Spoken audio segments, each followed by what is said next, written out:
आज की इस वीडियो में हम बात करेंगे 13 जुलाई के धनु राशि फल के बारे में और साथ ही बताएंगे 13 जुलाई को सावन का दूसरा सोमवार कैसे करें शिव की पूजा। दैनिक राशिफल चंद्र ग्रहण की गणना पर आधारित है। राशिफल निकालते समय पंचांग की गणना और सटीक खगोलीय विश्लेषण किया जाता है। हमारे इस दैनिक राशिफल में सभी 12 राशियों का भविष्य फल बताया जाता है। इस राशिफल को देखकर आप अपनी दैनिक योजनाओं को सफल बनाने में कामयाब रहेंगे। आज के राशिफल में आपके लिए नौकरी, व्यापार, लेन देन, परिवार और मित्रों के साथ संबंध, सेहत और दिन भर में होने वाली शुभ अशुभ घटनाओं का भविष्य फल होता है। शुरुआत करते हैं आज के पंचांग से। 13 जुलाई 2020 दिन सोमवार, श्रावण मास के कृष्ण पक्ष के अष्टमी तिथि शाम 6:09 तक रहेगी। उसके पश्चात नवमी तिथि आरंभ हो जाएगी। रेवती नक्षत्र सुबह 11:14 तक रहेगी। उसके उपरांत अश्विनी नक्षत्र आरंभ हो जाएगी। शुकर्मा योग रात्रि 10:48 तक रहेगी। उसके पश्चात धृति योग आरंभ हो जाएगी। सूर्य मिथुन राशि में और चंद्र मीन राशि में रहेगा।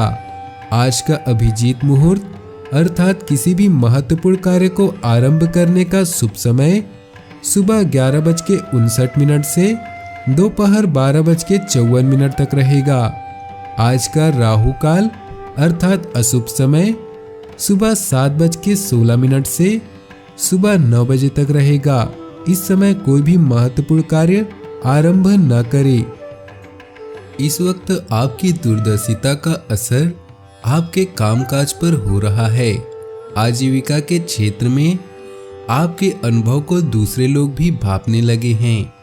हो सकता है किसी राइवल फर्म से आपको बुलावा आ सकता है। किसी की आलोचना पर ध्यान न देकर अपने काम पर फोकस करें, लाभ होगा। मेहनत के बाद सफलता और धन प्राप्ति का योग है। भाग्य 82% साथ देगा। इस राशि के जातकों के लिए अष्टम भाव से चंद्रदेव का गोचर के कारण आपको व्यवसाय के क्षेत्र में अत्यंत सावधान रहने की आवश्यकता होगी। किसी भी प्रकार के वाद विवाद से बचें। छात्रों को मनचाही सफलता के लिए अधिक संघर्ष करना पड़ेगा। आपका काम जांच के अधीन है, लेकिन आपने परीक्षा पास कर ली है। अपनी कड़ी मेहनत के फल का आनंद लें। ग्लैमर, यश और पहचान सब कुछ आपका है। पदोन्नति या वेतन में वृद्धि की भी संभावना है, इसलिए काम कभी भी इतना लाभ देने वाला नहीं रहा। आपके लिए काम कभी भी इतना लाभ देने वाला नहीं रहा। आज पूरा दिन किस्मत आपके पक्ष में रहेगी और आपको अनंत संभावनाएं मिलेंगी। अपने दिल की सुने और उसके बाद किसी नए कार्य को शुरू करें। आज किसी भी व्यक्ति पर आंखें बंद कर विश्वास न करें।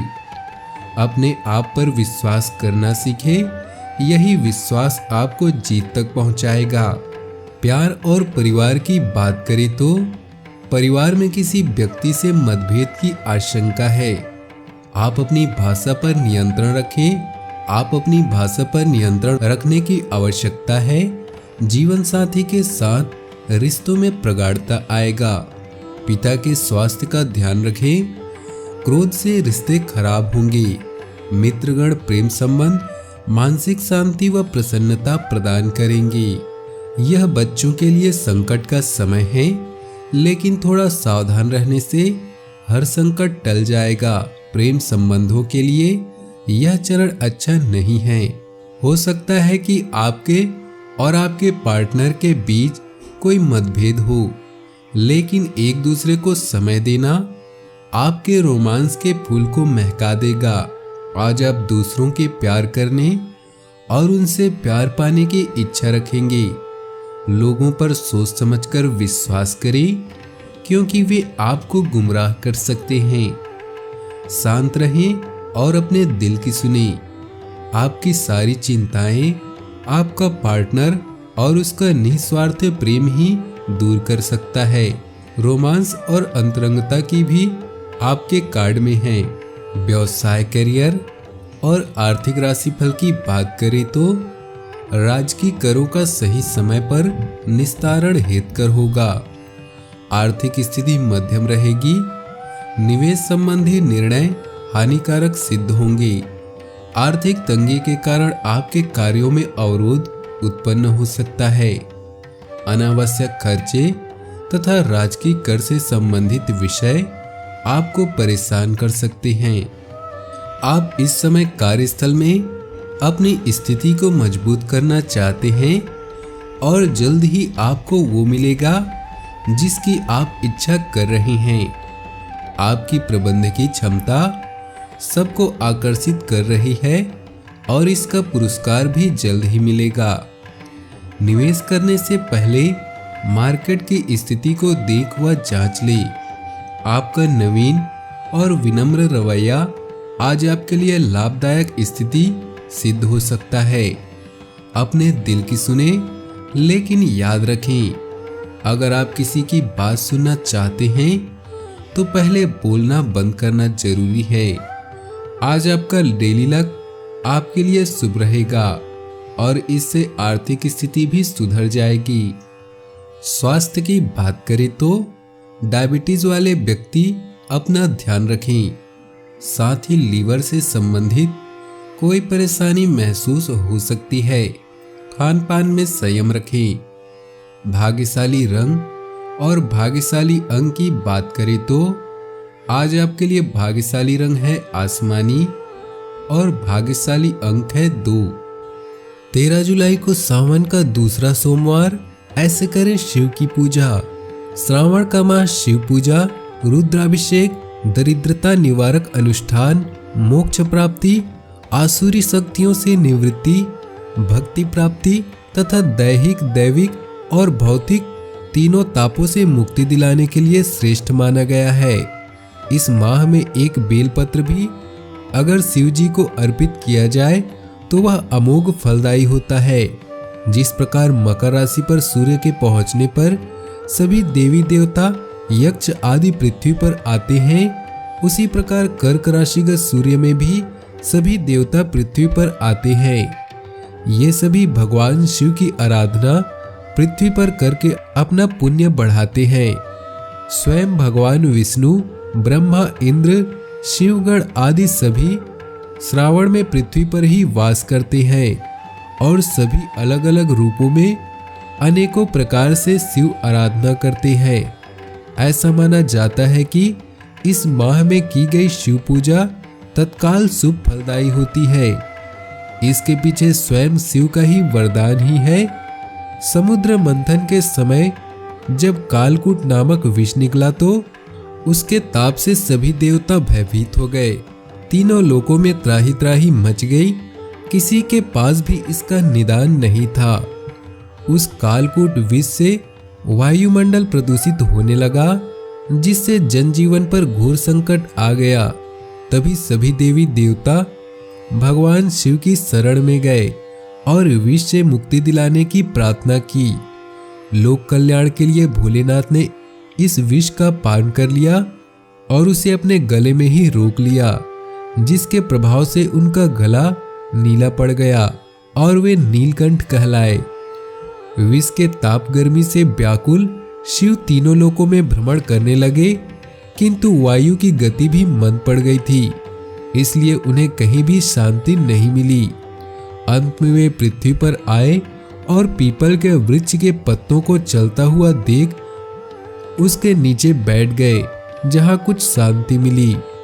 शिव के साथ ही सभी 33 करोड़ देवी देवता उस पीपल वृक्ष में अपनी शक्ति समाहित कर शिव को सुंदर छाया और जीवनदायिनी वायु प्रदान करने लगे। चंद्रमा ने अपनी पूर्ण शीतल शक्ति से शिव को शांति पहुंचाई, तो शेषनाग ने गले में लिपटकर उस कालकूट विष के दाहकत्व को कम करने में लग गए। देवराज इंद्र और गंगा मां देव निरंतर शिव शिष पर जल वर्षा करने लगे। यह जानकर कि विष ही विष के असर को कम कर सकता है, सभी शिवगण भांग, धतूर, बेलपत्र आदि शिव को खिलाने लगे जिससे भोलेनाथ को शांति मिली। श्रावण माह की समाप्ति तक भगवान शिव पृथ्वी पर ही रहे। उन्होंने चंद्रमा, पीपल वृक्ष, शेषनाग आदि सभी को वरदान दिया है कि इस माह में जो भी जीव मुझे पत्र, पुष्प, भांग, धतूरा और बेलपत्र आदि चढ़ाएगा, उसे संसार के तीनों कष्टों, दैहिक यानी स्वास्थ्य से संबंधित, दैविक यानी प्राकृतिक आपदा से संबंधित और भौतिक यानी दरिद्रता से संबंधित तीनों कष्टों से मुक्ति मिलेगी। साथ ही उसे मेरे लोक की प्राप्ति भी होगी।